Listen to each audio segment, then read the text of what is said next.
Puji nama Tuhan, Shalom saudara.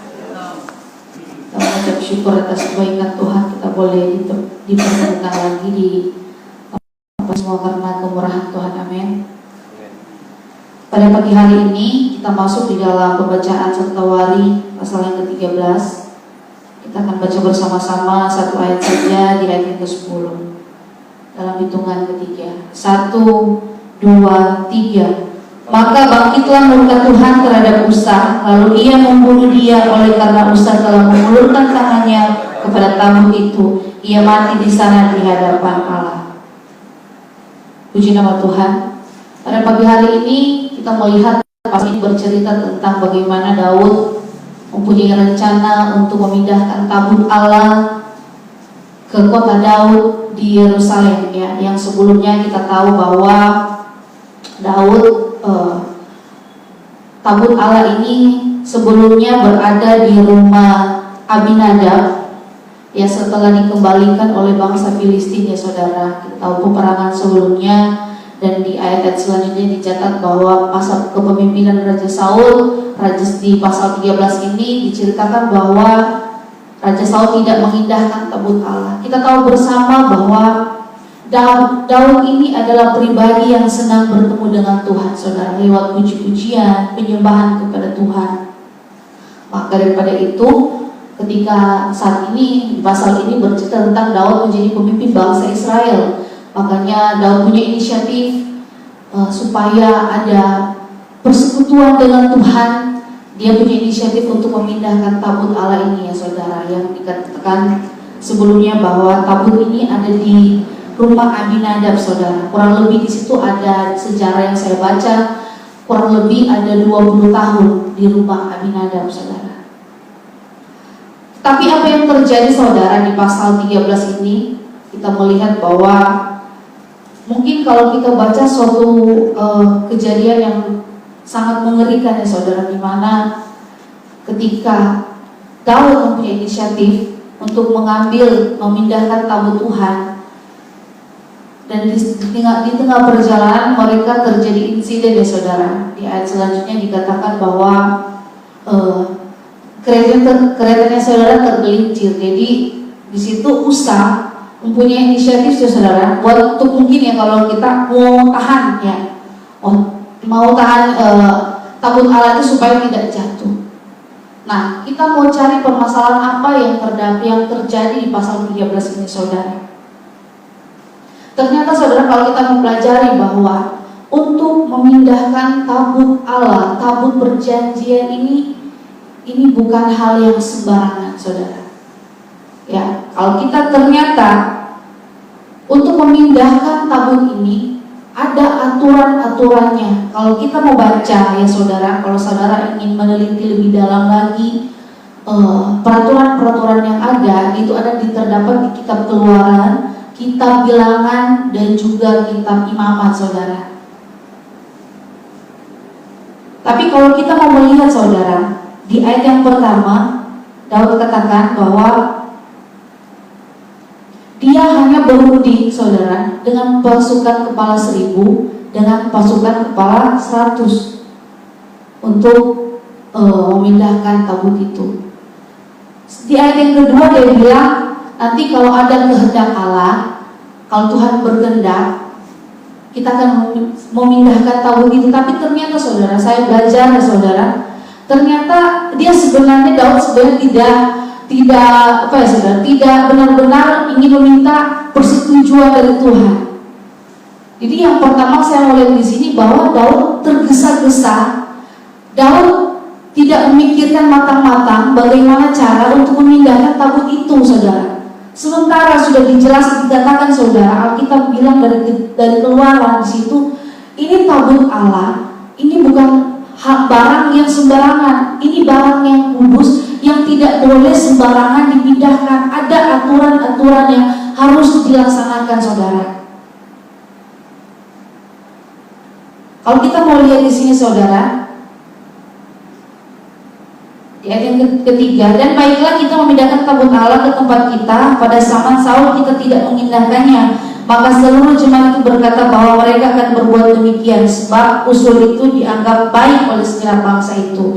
Lalu Balak mengumpulkan semua orang Israel dari sungai Sikor ke Mesir sampai ke jalan menuju Hamat untuk menjemput tabut Allah dari Kiryat Yearim ini, saudara.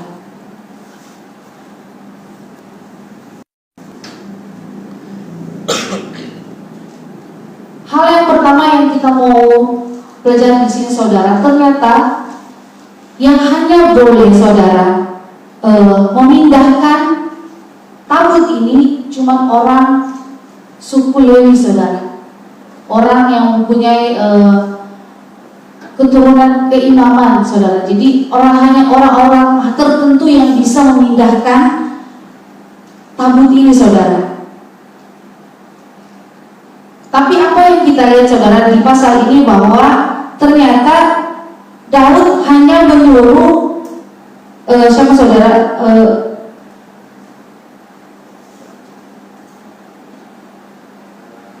Orang-orang kepercayaannya, saudara. Dia hanya menyuruh Usa dan Ahio untuk mengangkut tabut Allah ini, saudara. Sedangkan ada aturan-aturan untuk mengangkut tabut Allah ini, saudara. Cuma hanya oleh imam-imam dan orang Lewi saja.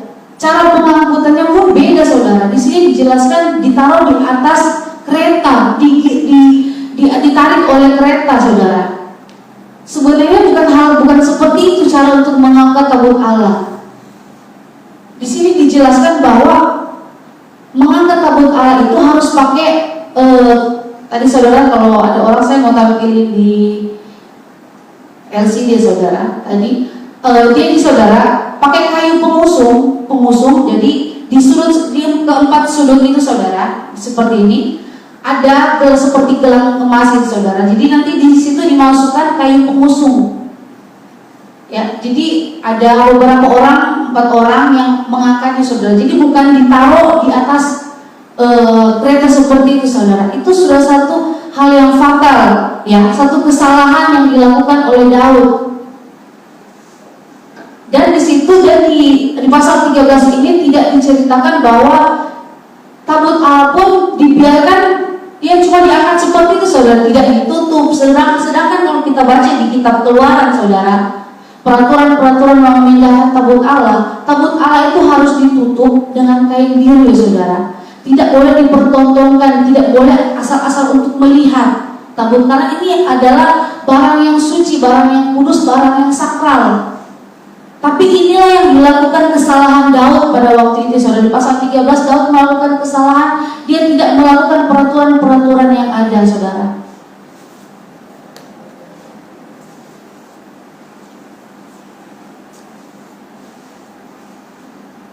Ini juga yang harus terjadi dalam kehidupan kita sehari-hari, bahwa segala apapun yang berhubungan dengan Tuhan, apapun yang kita kerjakan buat Tuhan, saudara, ternyata tidak boleh asal-asalan, karena akan berakibat fatal, saudara.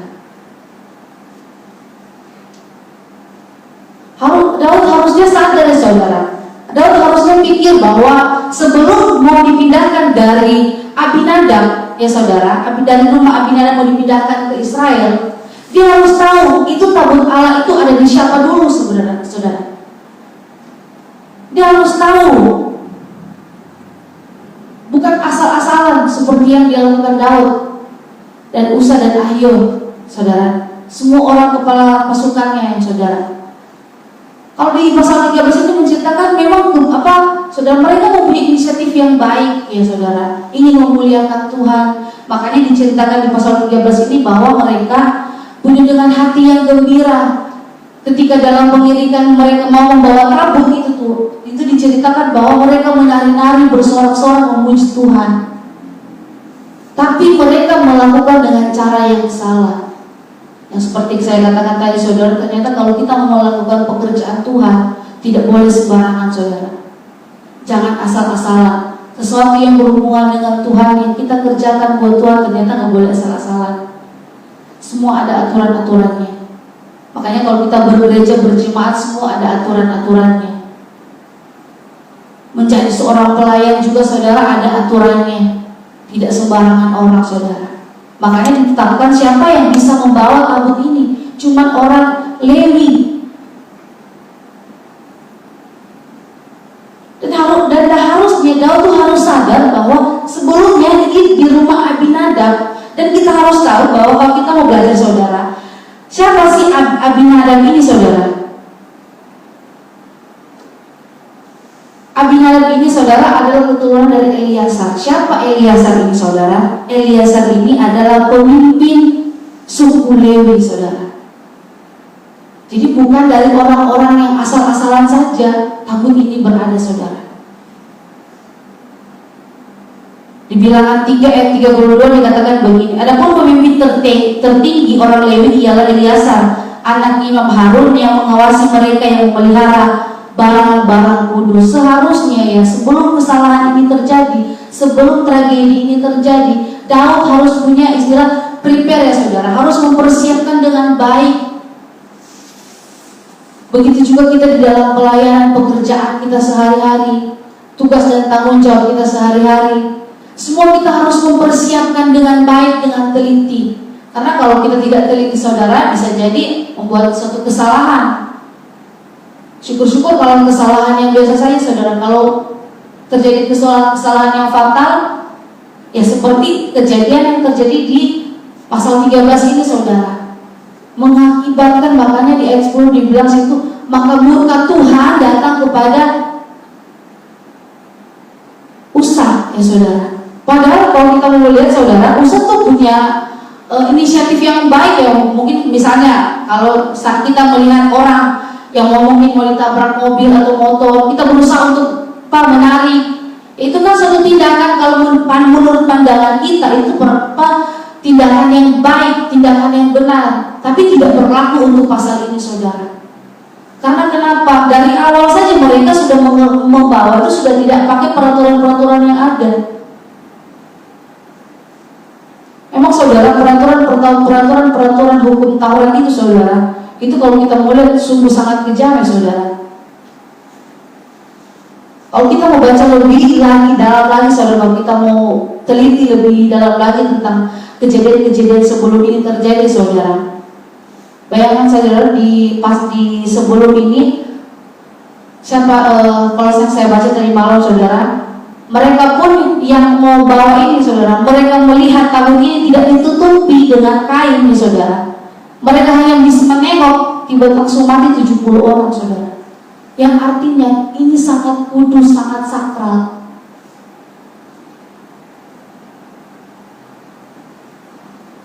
Tapi inilah akibat dari orang yang tidak mau ya saudara menaati peraturan-peraturan yang ada, menganggap sepele.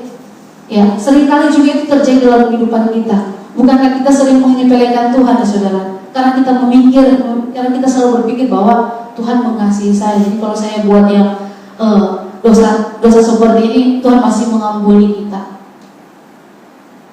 Seringkali itu terjadi dalam kehidupan kita saudara. Kita menganggap sepele hal-hal yang berkaitan dengan Tuhan. Kita menyepelekan hal-hal mungkin pelayanan kita yang sekecil apapun ya saudara. Oh kita tinggal sebentar, gak apa-apa nanti bisa kok ada yang handle. Misalnya seperti itu saudara. Kita sering menyepelekan hal-hal yang berkaitan dengan Tuhan. Di pasal 13 itu saudara mengajarkan kita bahwa yang berurusan dengan Tuhan kita tidak boleh main-main saudara. Karena ini saudara, takut ini adalah sesuatu yang kudus, sesuatu yang sakral saudara. Karena nggak sembarang orang, makanya di sini kalau saya sampai mikir ya saudara, Tuhan tuh kejam banget ya saudara. Cuman dipegang, kalau saya cuma disentuh seperti ini ya saudara. Kok sampai Tuhan murka? Saya baca lagi, ternyata di pasal ini, saudara, Tuhan mendidik kita agar kita menjadi manusia yang taat dengan peraturan, taat dengan ketetapan-ketetapan yang Tuhan sudah berikan dalam kehidupan kita, saudara. Pasal ini juga mengajarkan bahwa kita sebagai orang Kristen jangan jadi Kristen yang asal-asalan. Hidup dan puji punya ketetapan dengan Tuhan, hidup yang berkenan di hadapan Tuhan, hidup yang melakukan apa yang maunya Tuhan. Kalau ini terjadi saudara, berarti Tuhan mau, kita tahu apa yang Tuhan mau yang kita lakukan saudara. Apa yang menjadi maunya Tuhan yang harus kita lakukan. Ya kalau maaf ya saudara, kalau kita jadi sekarang ini kita jadi Kristen yang asal-asalan dan kita hidup pada waktu ini, pada masa ini saudara, mungkin kita semua sudah mati saudara. Kalau kita sering mengabaikan, sering tidak taat kepada peraturan Tuhan.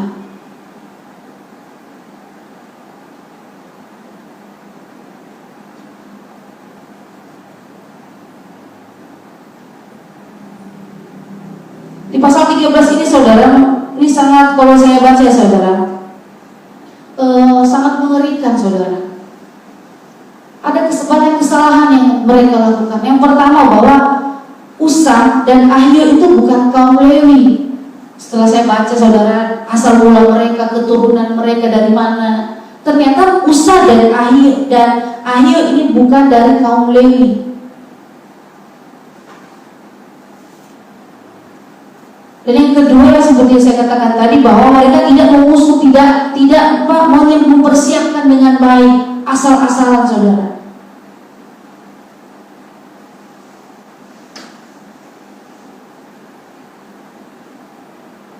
Pasal ini juga mengajarkan kita bahwa kita harus selalu menghormati Tuhan dengan sepenuh hati saudara.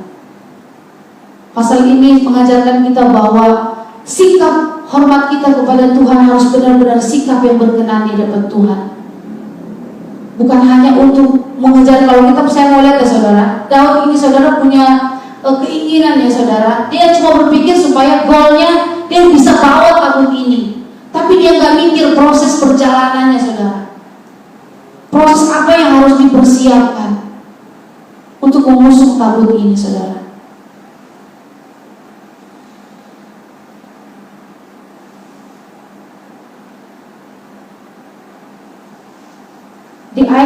Di ayat ini saudara mengajarkan kita, yang saya temukan ya saudara, yang saya temukan pada pagi hari ini, bahwa poin yang pertama yang tadi sudah saya katakan, bahwa apapun yang berhubungan dengan Tuhan, kita tidak boleh asal-asalan saudara, baik maupun di pelayanan kita ya saudara. Kita nggak boleh asal-asalan untuk mempersiapkan. Yang kita kalau mau pelayanan, apapun pelayanan saudara mau asyerta, mau kolektan, mau apapun pelayanan saudara, kita nggak boleh untuk mempersiapkan semua dengan asal-asalan. Karena yang kita layani adalah Raja dari segala raja saudara. Ternyata kita harus mempersiapkan dengan baik. Karena kalau kita asal-asalan saudara, ternyata semua ada dampaknya. Perikop ini mengajarkan kita bahwa hidup kita harus benar, mempersiapkan diri kita untuk menjadi pribadi yang berkenan di hadapan Tuhan.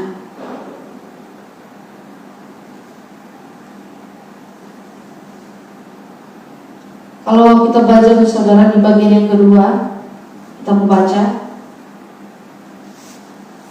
mulai dari ayat yang ke-11 saudara. Saya akan bacakan buat saudara di ayat yang ke-11 sampai 14 untuk bagian yang kedua ya saudara. Ayat 11, Daud menjadi marah karena Tuhan telah menyambar Usa. Demikian hebatnya, maka tempat itu disebut orang Perez Usa sampai sekarang. Pada waktu itu Daud menjadi takut kepada Allah, lalu katanya, bagaimanakah aku dapat membawa tabut Allah itu ke tempatku? Sebab itu Daud tidak mau memindahkan tabut itu ke tempatnya, ke kota Daud. Tetapi Daud menyimpang dan membawanya ke rumah Obed-Edom orang Gad itu. 3 bulan lamanya tabut Allah itu tinggal pada keluarga Obed-Edom di rumahnya. Dan Tuhan memberkati keluarga Obed-Edom dan segala yang dipunyainya.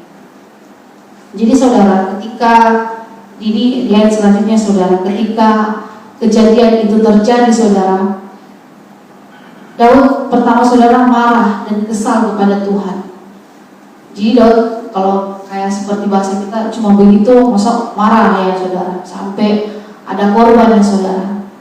Dan saya belajar juga bahwa ternyata Daud punya ada kemarahan di situ ya saudara. Ada rasa takut juga untuk melanjutkan perjalanan untuk membawa tabut Allah ini saudara. Maka di ayat 13 dan 14 di situ dikatakan bahwa dia meninggalkan tabut Allah itu di rumah Obed-Edom saudara. Siapa Obed-Edom itu saudara? Kita mau belajar bersama-sama bahwa di ayat 13 jelas mengatakan bahwa Obed-Edom itu adalah orang Gad ya saudara.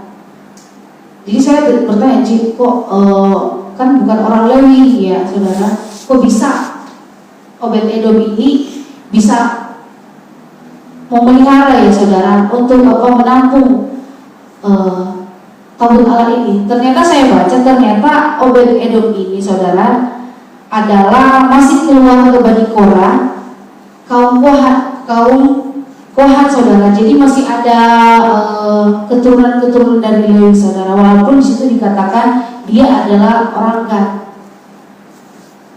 Pekerjaan daripada Obed-Edom ini saudara adalah menjaga pintu gerbang saudara. Jadi kalau saya baca semalam saudara, saya pikir-pikir, oh mungkin karena Daud sudah ketakutan, dia sudah tidak tahu pakai cara yang seperti apa, makanya ditinggalkanlah tabut Allah ini di rumah Obed-Edom saudara.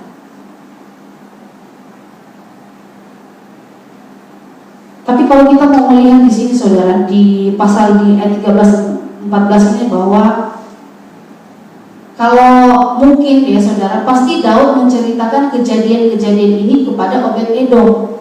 Ya, sebelumnya kan terjadi kejadian bahwa Tuhan menyambar ya saudara, Tuhan murka kepada Usa untuk jadi karena cuma salah pegang ya saudara, pasti diceritakan kepada Obed-Edom, bukan tidak ya saudara, bukan hanya terima, oh titip barang misalnya, saya mau titip barang ini, tolong ya dikasih ke sini. Pasti diceritakan kronologinya kejadian-kejadian ini saudara. Pasti. Dan kalau saya mau berpikir bahwa bukan hal yang gampang untuk menerima tabut Allah ini saudara. Bukan hal yang gampang untuk menerima tabut Allah ini yang di Obed-Edom ini saudara. Menerima ini bukan hal yang gampang. Pasti ada resiko-resikonya saudara. Karena di pasal-pasal sebelumnya, di kejadian-kejadian sebelumnya, bahwa banyak sekali resiko yang terjadi ketika mereka memelihara tabut ini saudara. Jangan kan melihara saudara, memindahkan saja. Di pasal yang ketiga tadi saudara, di ayat 10 tadi ada kejadian yang begitu sadis ya saudara. Jadi ada pertimbangan, kalau saya mau melihat di sini saudara, ada pertimbangan dari Obed-Edom untuk menerima tabut Allah ini untuk diam di rumahnya. Tapi yang saya lihat di sini bahwa Obed-Edom ini saudara ada kesiapan, ada kemauan saudara. Ya kalau dia tidak takut ya saudara. Dan orang yang punya kemauan dan kesiapan untuk memelihara ya saudara, untuk bisa supaya tabut Allah itu diam di rumahnya, pasti itu ada persiapan saudara. Ada hal-hal yang harus dilakukan, ada hal-hal yang harus tidak dilakukan oleh Obed-Edom. Karena ini barang yang kudus ya saudara, bukan barang yang asal-asalan. Kalau saya melihat bahwa Obed-Edom punya kemauan dan punya kesediaan untuk menampung ya saudara, istilahnya menampung, untuk diam di rumahnya. Dan Obed-Edom tahu saudara, ini semua punya resiko. Resiko apa saudara? Di ayat yang ke-10 tadi, cuma salah pegang aja saudara, cuma salah sentuh aja bisa mati. Dan di Alkitab bilang di selanjutnya bahwa kehidupan keluarga Obed-Edom saudara diberkati oleh Tuhan. Sebelum Obed-Edom menerima berkat dari Tuhan, ya saudara, bukan hanya mungkin berkat sukacita dan damai sejahtera. Di situ di ayat 14 dibilang diberkati keseluruhannya saudara, berarti sampai ekonominya saudara diberkati oleh Tuhan. Tapi ada hal-hal yang Obed-Edom ini harus tahu yang dia tidak boleh berbuat. Karena ini agama hal-hal tabut Allah, barang yang kudus. Begitu juga dengan kita, saudara. Kalau kita siap menerima berkat Tuhan, ya saudara, berkat kesehatan, kekuatan, damai sejahtera, kita juga harus tahu, saudara, ya, hal-hal apa yang harus kita persiapkan untuk menerima berkat Tuhan itu. Kalau di pasal 13 ini dibilang keseluruhannya, ya saudara, berarti diberkati semua, ekonomi, keluarga, rumah tangga. Karena dijelas itu katakan keluarganya semua diberkati oleh Tuhan. Tapi Obed-Edom tahu dan sadar apa yang harus dilakukan, ya. Yang terutama itu, saudara, hidup berkenan di hadapan Tuhan. Jadi kalau mungkin dia tidak hidup berkenan di hadapan Tuhan, tidak mungkin kita mencatat ini, saudara, bahwa dia hidupnya, saudara, diberkati oleh Tuhan. Ini juga yang terjadi harus ada dalam kehidupan kita, saudara. Kita bukan hanya mau menerima berkatnya Tuhan, kita bukan hanya mau menerima berkat, bukan secara materi, saudara. Mau menerima ini saya berbicara masalah kedamaian, ada damai sejahtera dalam hati kita, ya kita juga harus hidup berkenan di hadapan Tuhan, agar Tuhan memberikan kita ada damai sejahtera. Yang materi dan selanjutnya, saudara, itu hanya bonus dari Tuhan ketika kita hidup benar dan berkenan di hadapan Tuhan. Pasal ini bercerita, saudara, mengajarkan kita bahwa yang pertama tadi, saudara, kita hidup gak boleh asal-asalan. Kalau yang namanya berkaitan dengan Tuhan, kita gak boleh asal-asalan. Dan yang kedua, Tuhan mau kehidupan kita berkenan di hadapan Tuhan, supaya, saudara, hidup kita diberkati. Kita siap menerima berkat dari Tuhan. Yang penting hidup kita siap untuk menyenangkan hati Tuhan. Hidup kita melakukan yang berkenan di hadapan Tuhan. Kalau saat-saat hari ini, saudara, firman Tuhan kayak dari kemarin, saudara, Bu Yeti bercerita tentang perkenanan Tuhan. Pagi juga hari ini, saudara, Tuhan bercerita tentang perkenanan Tuhan. Hal-hal yang kita lakukan buat Tuhan, yang terbaik buat Tuhan. Berarti, saudara, hal-hal itu yang Tuhan mau kita lakukan saat-saat ini, saudara. Hal-hal yang berkenan di hadapan Tuhan yang harus kita lakukan. Harus hidup kudus di hadapan Tuhan. Ya, saudara, kalau Ibrani katakan, saudara, karena tanpa kekudusan kita tidak mampu untuk melihat Tuhan, tidak bisa mampu bertemu dengan Tuhan. Dan inilah firman Tuhan pada pagi hari ini mengatakan, saudara, kita harus juga hidup kudus di hadapan Tuhan. Karena saya percaya, saudara, kita punya satu kerinduan yang sama seperti Daud yang Daud lakukan pada pasal 13 ini, saudara. Tujuannya baik, saudara, supaya ada kebutuhan, supaya dia menginginkan sesuatu hal setiap hari, saudara, agar selalu ada pujian penyembahan dengan Tuhan. Dia selalu ingin menghadirkan Tuhan dalam kehidupannya, cuma caranya saja yang salah. Dan pada pagi hari ini juga firman Tuhan mengajarkan kita bahwa kalau kita juga mau hidup berkenan di hadapan Tuhan, mau menyenangkan hati Tuhan, kita harus pakai cara-caranya Tuhan. Tidak boleh pakai cara-cara yang tidak berkenan di hadapan Tuhan.